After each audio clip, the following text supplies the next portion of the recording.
In this lesson, we'll learn about Cinema 4D's motion system for nonlinear and non-destructive animation.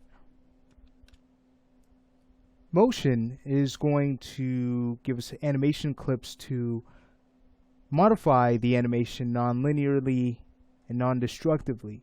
Non-linearly meaning we can loop the clips, retime them, we can blend them, trim them, do various types of edits without having to worry about it breaking or interfering with our original animation in any way. So this is a very robust system, commonly used in games, or if you like to add any adjustments to your animation and then have that baked down afterwards, this is going to be the system you want to use. What we're going to do in this lesson is use motion clips to extract the animation that is being driven by our Xpresso tags. Then from there we will no longer need these tags at all. We can remove them while still preserving the animation just fine. So let's say we go ahead and get started. I'm going to create a position clip and rotation clip. So I'll head over to the animated object, and under animation we'll choose add motion clip. At the top we can go ahead and rename our source. Now the source is the original animation, and then we'll have a motion clip that is the instance of our source. So what this means is that we can edit the motion clip all we like, and if we are, let's say, experimenting, we don't quite like where it's going, we can get rid of that clip and then simply drag in the source to create a brand new clip. Let's go ahead and call this ship takeoff position. Next to this, we can go ahead and define our range. Now, if you're working with a cycled animation, you want to make sure that your cycle is set to the right range. So, for instance, we worked on a cycle of 63 frames, so you want to make sure that you have the right range in there for the cycle to loop seamlessly. Because we can loop our animation clips, and I'll show you how to do that. From there, going to the settings underneath, you want to make sure that Bake Expressions is going to be checked on. This is so that we can extract the animation from our Xpresso expressions, so we no longer have to rely on these tags. Underneath, we can go ahead and define what is going to be added to the animation clip. So we're going to start with position, but you can go ahead and add whatever parameters you'd like to your clip. You can go ahead and check all of these on if you like. But again, for the lesson, we'll just extract position, and then in the next clip, we'll extract rotation. And then from here is where you would check on what objects to be added to the clip. Just going to go ahead and choose OK. And now what we'll see is this line that represents our ghost, believe it or not. It's a little bit different from the ghost we're familiar with, but this is basically going to show us our start point and end point.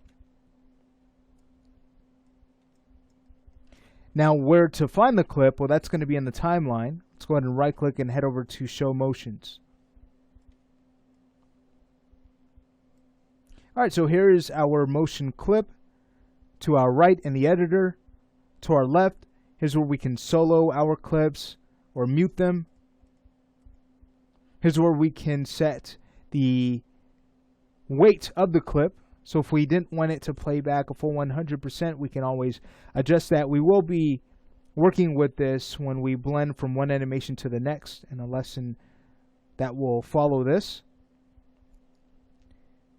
From here, we can go ahead and rename our layer if we like. So if we wanted this to be a little bit more descriptive, we can always simply go ahead and double click on this and rename this to ship takeoff position.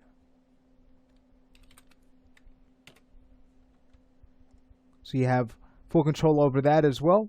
And then here's where we find our source. So what's great about the source is that it can be exported if we like.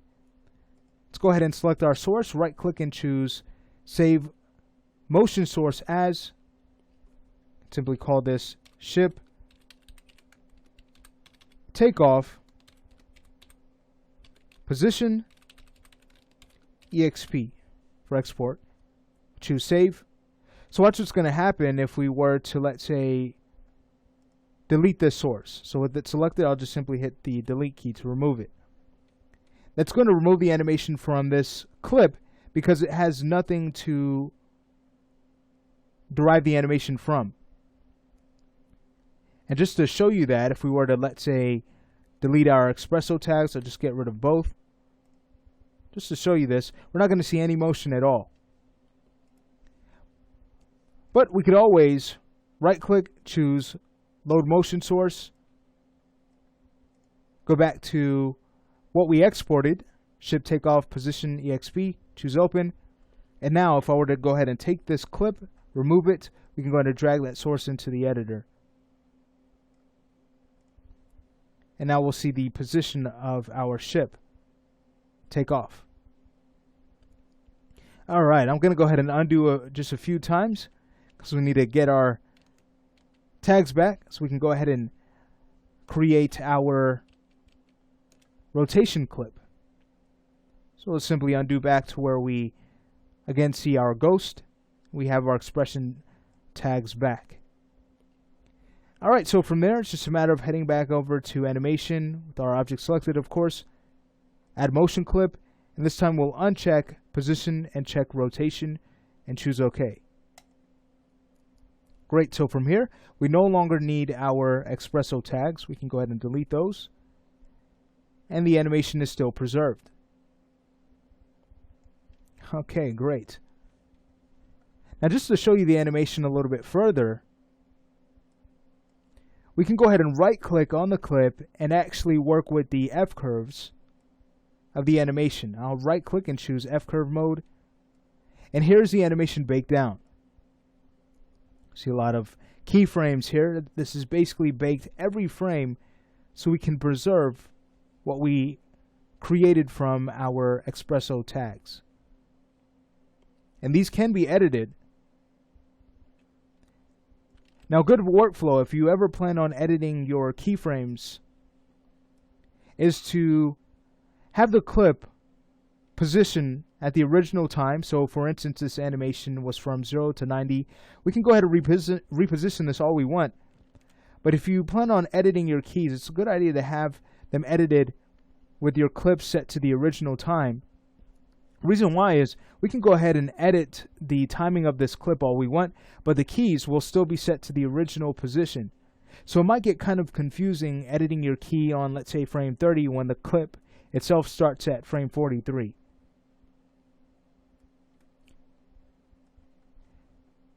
Alright, so again we can go ahead and offset this. I've offsetted the position to frame 25.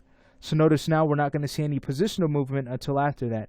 It's a bit of a pop, but we also can animate the weight of the clip